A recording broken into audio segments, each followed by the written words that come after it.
Hallelujah, praise God, प्रभु की स्तुति हो। इस ऑनलाइन सभा में हम आपका यीशु मसीह के नाम से स्वागत करते हैं। जैसे हम मिले हैं तो क्यों ना हम इस सभा को प्रार्थना के द्वारा आगे बढ़ाएंगे।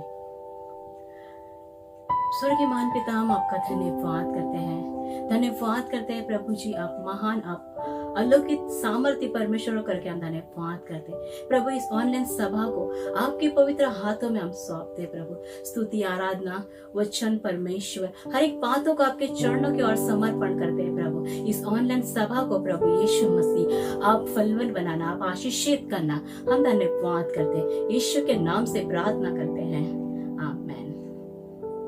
जैसे हम मिले हैं तो क्यों ना हम आगे बढ़ेंगे। स्तुति आराधना के लिए भाई अजय और इंदु का स्वागत करेंगे।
धन्यवाद अजय और इंदु इतनी अच्छी आराधना के लिए। दोस्तों, हम आगे बढ़ेंगे वचन के लिए हम पास्टर गणेश का स्वागत करते हैं।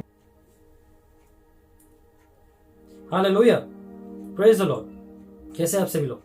आशा करते हैं कि आप सभी लोग खुश हैं, आनंदित है, सुरक्षित है, आशीषित है। तो आइए दोस्तों, इस समय हम अपने दूसरे सत्र का शुरुआत करें, जो विश्वास योग्यता के विषय में हमने पिछले हफ्ते बात किया था। तो शुरुआत करने से पहले हम प्रार्थना करें। प्रभु, हम धन्यवाद करते हैं इस समय तेरी अनुग्रह, प्रेम और पवित्र आत्मा के लिए। राजा, मैं प्रार्थना करता हूँ तेरी पवित्र वचन के लिए जो तूने हमें परमेश्वर दिया है, और इसलिए प्रभु हर एक चीज जो हम परमेश्वर यहाँ पे सुनेंगे, होने दे प्रभु तेरी आत्मा हमें अगुवाई करे और तेरी आशीष हमारे संग हमेशा रहे। राजा, मैं प्रार्थना करता हूँ राजा और मांगता हूँ उस समय की हर एक चीजों में परमेश्वर गड़बड़ी, जो भी चीजें परमेश्वर शैतान की रुकावट है, वो सभी चीजों को हम इसी समय रोकते हैं यीशु के नाम से, और प्रार्थना करते हैं राजा कि तेरी आशीष बनी रहे, ताकि परमेश्वर हमें सभा में और परमेश्वर जो वचन होगा हर एक चीजों में परमेश्वर ध्यान लगा के सुने और उसे करने वाले भी बने। इस समय को, इस पल को देने के लिए धन्यवाद करते हुए प्रार्थना यीशु के नाम से करते हैं, आमीन। हालेलुया। तो जैसे हमने पिछले हफ्ते देखा था विश्वास योग्यता के विषय में, तो विश्वास योग्यता के विषय में सबसे पहले हमने ये देखा था कि परमेश्वर विश्वास योग्य है हर एक बात में, और वो विश्वास योग्यता से कार्य भी करता है।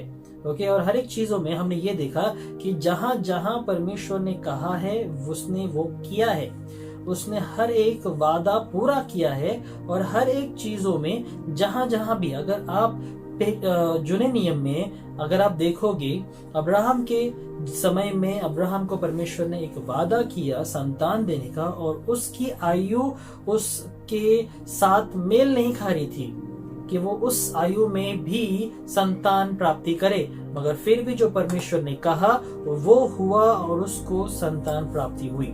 तो इस चीज में हम ये सीखते हैं कि जो भी परमेश्वर ने कहा है वो परमेश्वर ने किया है। या यूसुफ के जीवन में, दानियल के जीवन में, या फिर अगर हम हर एक के जीवन में देखें, वहां पे परमेश्वर ने उनके जीवन में कार्य करते हुए ये कहा है कि मैं तेरे संग हूं और तुम्हें कभी भी हानि होने नहीं दूंगा। और वैसा ही हुआ दानियल के केस में। और वहीं पर हम देखते हैं कि हर एक जो लोगों ने विश्वास किया हर एक चीजों में, हर एक बातों में, वहां पर एक अलग अलौकिक बातें देखी हमने जो परमेश्वर की थी, क्योंकि परमेश्वर विश्वास योग्य है। और इसीलिए परमेश्वर हमें कहता है कि हमें भी विश्वास योग्य बने रहना है, क्योंकि बहुत जरूरी है। विश्वास के साथ लोग हम पे भरोसा करें, ये जरूरी है, तभी जाके वो ये समझेंगे कि हम परमेश्वर के जन हैं। अगर वो ये नहीं समझ पाए तो हम शायद से कुछ चीजों में कम पड़ जाएंगे, और उसमें परमेश्वर का जो आशीष है वो रुक सकता है। कैसे? एक एग्जाम्पल के तौर पे, अभी मान लो अगर हम विश्वास योग्य न बनकर अगर हमने धोखा दिया, या फिर अगर हमने ऐसे कुछ कामों को किया जो हमारे पड़ोसी, हमारे रिश्तेदार, हमारे खुद के लोगों को अच्छा नहीं लगा, तो हमारे ऊपर जो भरोसा है वो टूट जाएगा और हम विश्वास योग्य नहीं बन पाएंगे। तो उससे क्या एक छाप बैठेगा कि ये बंदा जो चर्च जाता है वो हमेशा धोखा करता है या फिर वो विश्वास के लायक नहीं है। तो क्या ऐसे चीजों में क्या वो परमेश्वर पे भरोसा करेंगे या फिर परमेश्वर को देखकर ये समझने की कोशिश करेंगे कि क्या वो परमेश्वर जिसको ये बंदा मानता है क्या वो सही है? नहीं। तो वही चीजों को लेकर हम परमेश्वर के राज्य में बढ़ोतरी को नहीं ला पाएंगे और वहीं पर हम रुकावट का कारण भी बन सकते हैं। तो दोस्तों इसीलिए जरूरी है कि अगर हमसे कोई भी गलती हुई है उसे हमें सुधार कर विश्वास योग्य के लायक बनना है। और वही चीजें हम अगले अपने इस सत्र में बात करेंगे कि किस तरह से हम विश्वास योग्यता के और करीब और निकट जा सकते हैं। और वही चीजें जरूरी है दोस्तों, जैसे हमने पिछली बार नीति वचन के 28 के 20 में देखा था, उस वचन को पहले पढ़ेंगे हम। नीति वचन 28 अध्याय वचन 20। जो ईमानदार है उस पर आशीषों की वर्षा होती है, परंतु जो मनुष्य अति शीघ्र धनवान बनना चाहता है वह निर्दोष नहीं ठहरता। हालेलुया, आमेन। जो माफ कीजिएगा, जैसे मैंने नीति वचन का 20 बोला, 28 के 20 में परमेश्वर ये कहता है कि वहां पर परमेश्वर आशीष करता है उन्हें जो धीरजमंद है और विश्वास योग्यता से हर एक चीजों को काम करते हैं।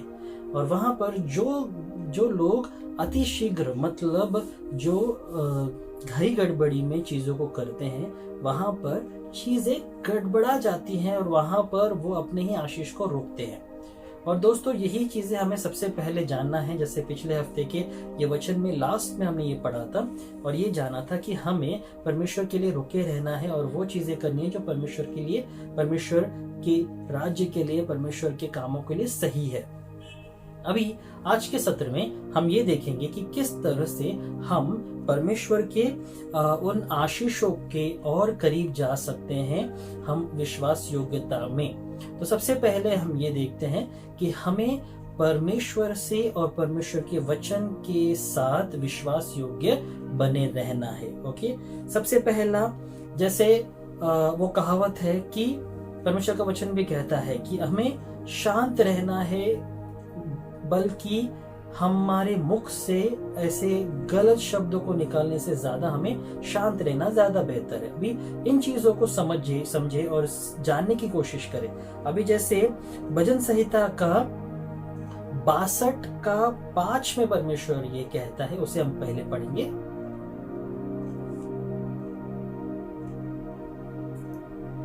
भजन संहिता 62 अध्याय वचन 5। हे मेरे मन, परमेश्वर के सामने चुपचाप रह, क्योंकि मेरी आशा उसी से है। हे मेरे मन, परमेश्वर के सामने चुपचाप रहे क्योंकि मेरी आशा उसी से है।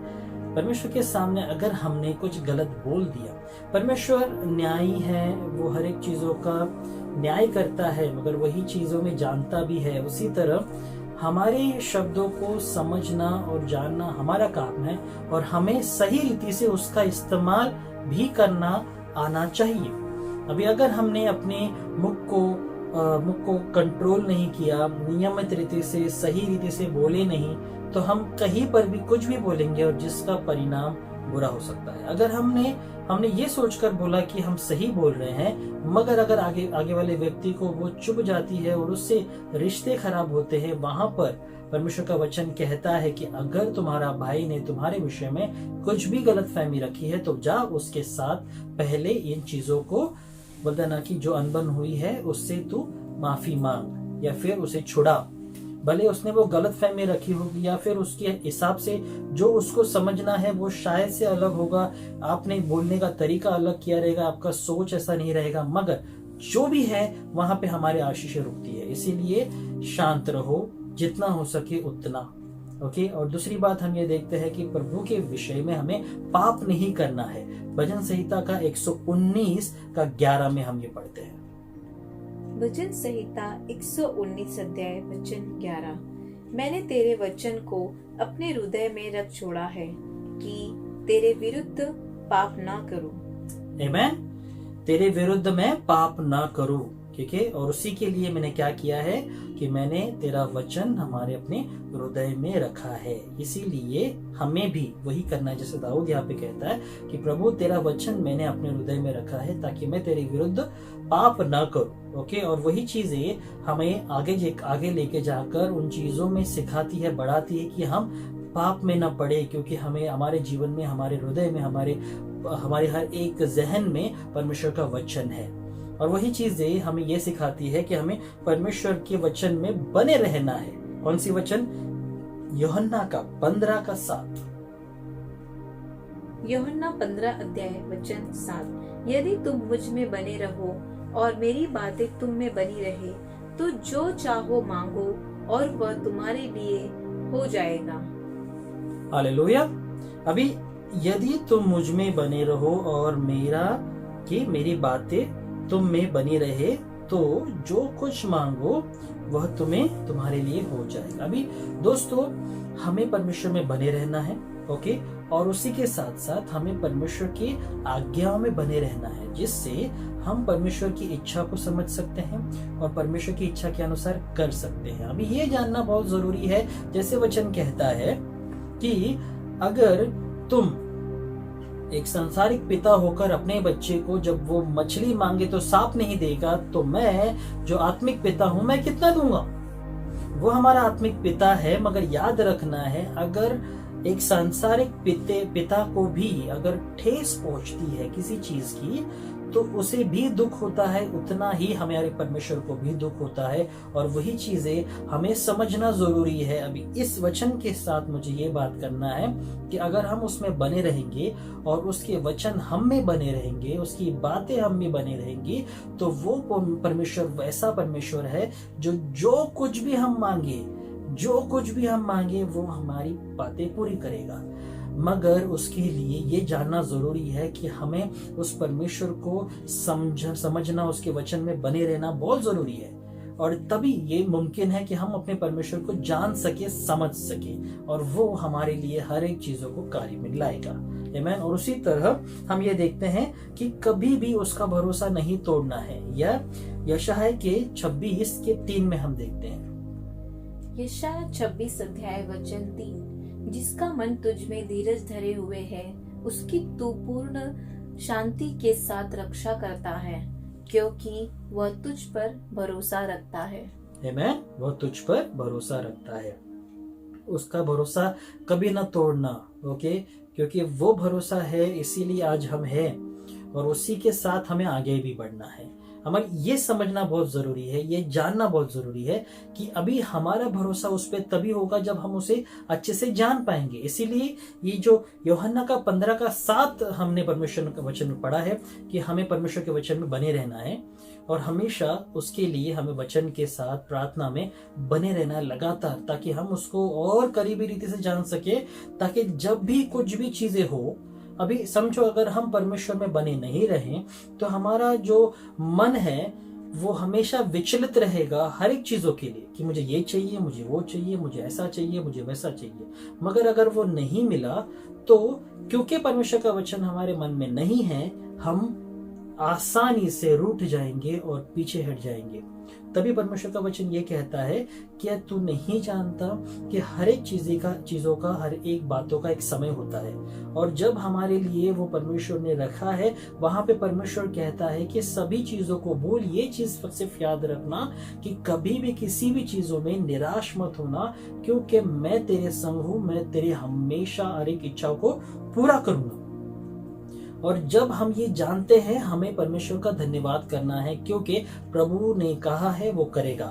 आज नहीं तो कल, नहीं तो 1 साल बाद, क्योंकि उसका सही समय नहीं है। शायद वो मेरे लिए हानिकारक हो सकता है, या फिर नुकसानदायक हो सकता है, या फिर कुछ ऐसी चीजें हो सकती है जिसका मुझे ही बुरा असर होगा। परमेश्वर वो नहीं चाहता, क्योंकि वो हमारा ऐसा परमेश्वर है जो हमारी हमेशा रक्षा करता है, और वही विश्वास योग्यता के विषय में हमें आगे बढ़ाता है कि हमें विश्वास योग्य बने रहना है परमेश्वर के प्रति, और उसी के लिए कार्य करना है।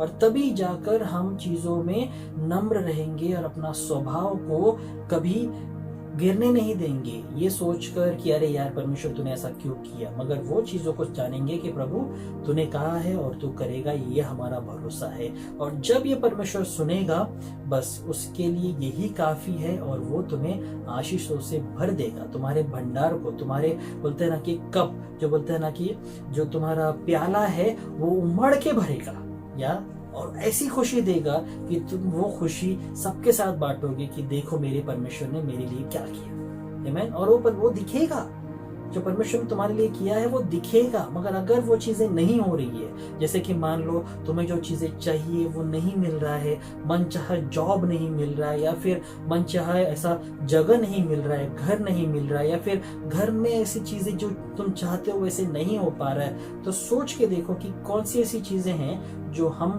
कम पड़ रहे हैं, जहाँ पे हमने कुछ ऐसी चीजों को किया है जहाँ पे परमेश्वर के राज्य में हम रुकावट बन रहे हैं, या फिर परमेश्वर के वचन को हम सही रीति से लेके नहीं चल रहे हैं, या फिर प्रार्थना सही रीति से नहीं कर रहे, या फिर वचन में सही रीति से नहीं बढ़ रहे हैं। कुछ तो ऐसी चीज है जो हम ही अपने आगे या फिर आशीष का ऐसा रुकावट बन रहे हैं, क्योंकि परमेश्वर जानता है और वही चीजों के लिए शैतान हमेशा हमारे पीछे लगा हुआ है कि हम गलती करें और परमेश्वर से दूर जाए, और वही चीजें हमें नहीं करनी है। इसीलिए परमेश्वर का वचन कहता है कि कभी भी ऐसे परीक्षाओं में मत गिरना, क्योंकि ऐसे चीजों में जब तुम गिरते हो वहां पे परीक्षा में तुम सफल हो पाओगे, मगर तुम्हारी ही बुद्धि के कारण तुम नाश होगे। या इसीलिए वचन कहता है कि हमारे ही बुद्धि के कारण हम नाश हुए जा रहे हैं। मगर उस परीक्षा से निकलने के लिए भी एक बोलता है ना कि परमेश्वर ने मार्ग निकाला, क्योंकि वो भले तुम गिरो या शैतान गिराए, वहां से भी निकलने का एक मार्ग निकालेगा। मगर उसमें गिरने से पहले ही हमें ये जानना है कि क्या ये जरूरी है। अगर हमने बेवकूफी कर दी तो हम जरूर उस परीक्षा में गिरेंगे और फिर बोलेंगे कि है प्रभु। और वहां पर परमेश्वर का वचन ये कहता है कि है प्रभु कहने वाले हर एक लोग परमेश्वर के राज्य में नहीं आ पाएंगे, और वहीं पर हम पछताएंगे, और पछता के शायद से हमारी चीजों में, हमारी बातों में कुछ ना कुछ ऐसी गड़बड़ी आ सकती है। इसीलिए सावधान रहे, परमेश्वर के वचन के अनुसार चले और उसका भरोसा कभी ना तोड़े। या और उसी तरह हम जो हमारे जो पहले की जो परमेश्वर के जन हैं, दाऊद है, अब्राहम है, यूसुफ है, हर एक जन, उनके जीवन से लेकर हम ये देख सकते हैं कि परमेश्वर कितना दयालु है, कितना महान है, कितना विश्वास योग्य है। जो परमेश्वर ने उनके जीवन में कार्य किया वो हमारे भी जीवन में करेगा। हालेलुया। तो उसी तरह जैसे हम आगे बढ़ते हैं और वहां पे परमेश्वर के कामों को हम देखते हैं, हर एक चीजों में, हर एक बातों में हमें हर एक चीजें जो चीजें हो रही है, और वहां पर हर एक बातें जो वचन में लिखी हुई है, परमेश्वर चाहता है कि हम उसे पूरा करें या हम उसे पूरा करें, और वो चीजें ही हमें आगे बढ़ाएगी दोस्तों। या तो जैसे हमने इस सत्र में देखा कि किस तरह से परमेश्वर से नजदीकी बढ़ाए बहुत जरूरी है, और वो चीजों में जानना जरूरी है कि हर एक बातें परमेश्वर की ओर से है और कोई भी बातें परमेश्वर से छुपी नहीं है, और वही उन्हीं चीजों में हमें आगे बढ़ना है। तो प्रभु का आशीष सच में हमारे ऊपर बना रहे, और इस सत्र में जैसे हमने सीखा, जाना, हम आगे भी सीखेंगे। बहुत कुछ है सीखने के लिए, क्योंकि विश्वास योग्यता ये ऐसा विषय है जहाँ पे हर एक बातें परमेश्वर की ओर से एक नई प्रकटीकरण को लेके आती है, और वहाँ पे हम बहुत कुछ सीखते हैं। इसीलिए विश्वास योग्यता के विषय में और जाने और समझे। तो आइए हम इस समय सत्र का अंत करें प्रार्थना के द्वारा। अगले हफ्ते फिर दूसरी बातों को हम सीखेंगे और वहां पे परमेश्वर का आशीष हमारे जीवन में और बढ़ाएंगे। तो ये प्रार्थना के द्वारा अंत करें। प्रभु धन्यवाद करता हूँ इस समय तेरी आशीषों को, तेरे प्रेम को, तेरे वचन को जो तूने हमें दिया प्रभु। हर एक चीजों में, हर एक बातों में प्रभु हम चाहते हैं, हम जानते हैं कि हर एक चीजें प्रभु जो तेरी ओर से सही है वो हमारे जीवन में पूरा हो, और उस विश्वास करते राजा कि वो परमेश्वर हो रहा है और हो गया है। इसलिए प्रभु हम तेरा धन्यवाद करते हैं कि वचन के द्वारा हमारी अगुवाई की, और उसी तरह प्रभु हमारी हर एक समस्या में तू साथ में है, और हर एक बाधाओं से तू हमें बचा रहा है। उसके लिए हम तेरा धन्यवाद करते हैं। हमें मदद करना ताकि हम परमेश्वर विश्वास विश्वास योग्यता में और बढ़े, तुझ में परमेश्वर, तेरे वचन में परमेश्वर और गहराई से जाए, कभी भी तेरा विश्वास न तोड़े, वरन परमेश्वर कभी भी परमेश्वर वचन में परमेश्वर हम पीछे न हटे, वरन आगे बढ़े और तेरा आशीष में हम परमेश्वर और परमेश्वर बहुगुणित रीति से परमेश्वर फलदायक बनने वाले बने। इस समय को, इस पल को, इस ऑनलाइन सभा को देने के लिए धन्यवाद करते हुए, हर एक को तेरे आशीष में रखते हुए, हमारे देश, हमारी पूरी दुनिया को हम तेरे परमेश्वर सुरक्षा में रखते हैं। कहते हैं प्रभु कि जो भी लहर है वो सब निकल जाएगा और तेरा अनुग्रह रहेगा, तेरा पवित्र आत्मा रहेगा हमेशा और तेरी पवित्र सुरक्षा हर एक पे रहेगी। ऐसी हम प्रार्थना करते हैं। समय को, इस पल को, इस सत्र को देने के लिए धन्यवाद करते हुए प्रार्थना यीशु के नाम से करते हैं, आमीन। हालेलुया। तो जैसे परमेश्वर का वचन कहता है कि हर एक समय उसके वचन में बने रहो, और जब वो हम करेंगे हर एक बातें हमारे जीवन में पूरी होंगी, और वही चीजें हम चाहते हैं और उसी चीजों में हमें बढ़ना है। या तो विश्वास योग्य बने रहे, और परमेश्वर विश्वास योग्य है, वो तुम्हारे जीवन में हमेशा कार्य करेगा। परमेश्वर को आशीष दे, और हर एक समय जानिए कि वचन में बने रहना है, प्रार्थना करते रहना है। प्रभु आपको आशीष करे। अगले हफ्ते हम फिर से मिलते हैं। धन्यवाद। धन्यवाद पास्टर गणेश, आपने इतना अच्छा वचन से हमें आशीषित किया। दोस्तों, जैसे हमने वचन को सुना है, ये अपनी ओर नहीं रखिए, परंतु अपने इर्द गिर्द लोगों को बताइए। परमेश्वर आपको आशीष करे। धन्यवाद।